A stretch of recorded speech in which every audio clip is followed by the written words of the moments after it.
সম্মানিত বন্ধুরা, আমি যে জায়গাটাতে দাঁড়িয়ে রয়েছি এটা হচ্ছে তামারহাট থানা। এই থানার ভেতরে গতকাল দুইটা গরু সহ 3 জন চোরকে ধরে এনেছে। তো এই গরু চোর আপনাদেরকে দেখাবো এবং কোথায় থেকে কিভাবে গরুগুলা চুরি করলো সম্পূর্ণ দৃশ্যগুলো দেখাবো। তো চলুন ভিডিওটা শুরু করি।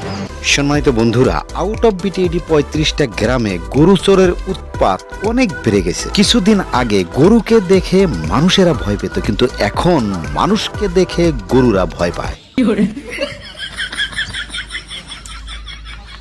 গরু যদি কথা বলতে পারতো তাহলে বলতো, আমাদেরকে নিয়ে শুধু রাজনীতি করা হয় কিন্তু সুরক্ষা দেওয়া হয় না।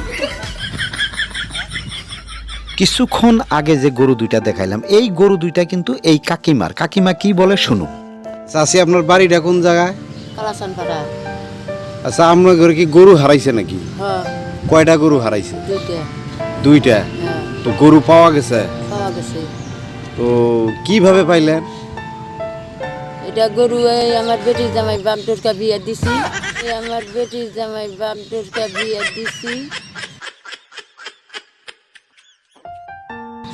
ফোনাফুনি করে দিছি, সেই বেটির জামাইয়ের ধরছে? হ্যাঁ, রাত্রে নিছিল গরুগুলা? আইতে নিছে। তো আপনাদের যদি এই গরুগুলা না পাইতেন আপনাদের অবস্থা কি হইতো বলেন তো? মার্ডার হইলে আপনি, মার্ডার হইলে আপনি। তার মানে এই গরু দিয়ে আপনারা মানে হালকিসি করেন? হ্যাঁ। তো যাই হোক, গরুগুলা এখন কোথায় আছে? থানায়। থানায় আছে? হ্যাঁ। তো স্যার কি বলছে, গরুগুলা দিবে? দেওয়ার কথা তো কইছে। সম্মানিত বন্ধুরা, আমি থানার ভিতরে ঢুকে যতটুকু জানতে পারলাম, তো এখানে হচ্ছে একজন ডাঙ্গালি, 2 জন চোর, কিন্তু এই চোরের আবার গ্রুপ রয়েছে।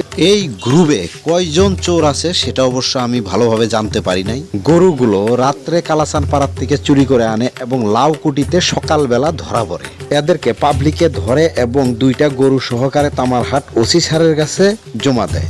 বন্ধুরা, এদের 3 জনের মধ্যে একজনের নাম হচ্ছে মজিবর শেখ, একজনের নাম হচ্ছে নজরুল শেখ, আরেকজন হচ্ছেন রবিন রায়। সম্মানিত বন্ধুরা, মহিলা পুলিশের সাথেই দাঁড়ানো যে সাদা গেঞ্জি পরা বয়স্ক লোকটাকে দেখতেছেন, এই লোকটা মানুষের বাড়িতে গেছে কাজ করার জন্য। সেখান থেকে পূর্ব ফলিমারির আব্দুল নামের একটা লোক এই লোকটাকে নিয়ে যায় ডাঙ্গালি হিসাবে। বন্ধুরা, এই ভিডিওটা একটু বেশি বেশি শেয়ার করবেন যাতে সবাই দেখে আর গরুগুলোকে সাবধানে রাখে।